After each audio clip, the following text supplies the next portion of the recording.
most recent court action, Mr. Kruger, the building owner, appeared and he did not deny the violation. He has agreed to a court order which states that he will repair, stabilize, and clean the middle collapsed portion of the building by November 9, 2016. Okay. And does the city have any more information regarding a possible sale of that building or interest to purchase it?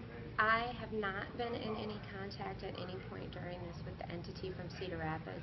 I believe it's still ongoing, but I don't have any more information about it. Okay.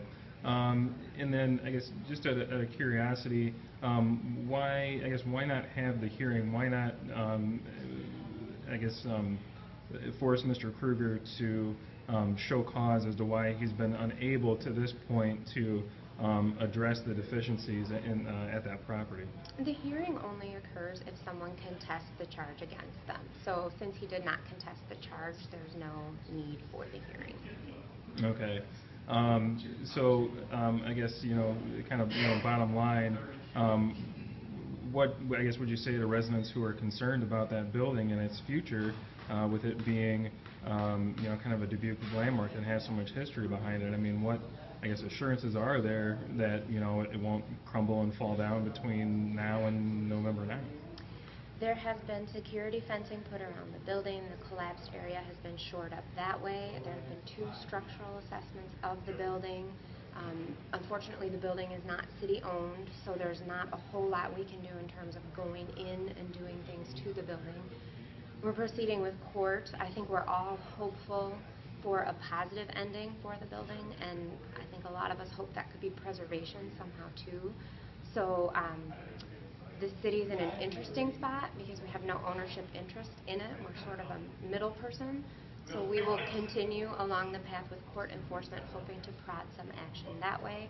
And we'll also do anything we can with any interested buyer in terms of sharing information we have, sharing any of the structural reports or lien searches or anything that we may have obtained while investigating the building ourselves, to try and encourage action and a positive outcome on the building, whether that is from the property owner or from an interested party. Now, should, the sale of that property fall through, I mean, to this point, Mr. Kruger hasn't really demonstrated ability or willingness, to take care of that property. So, what happens if we reach March 9th and he just does not have the means to abide by that court order?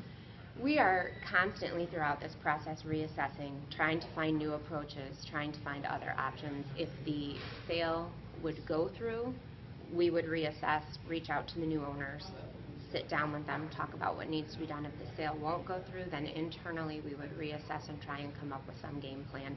I think it's safe to say that everyone is looking for a solution and trying to find a solution, and we'll just keep going down that pathway, doing our best to come up with something.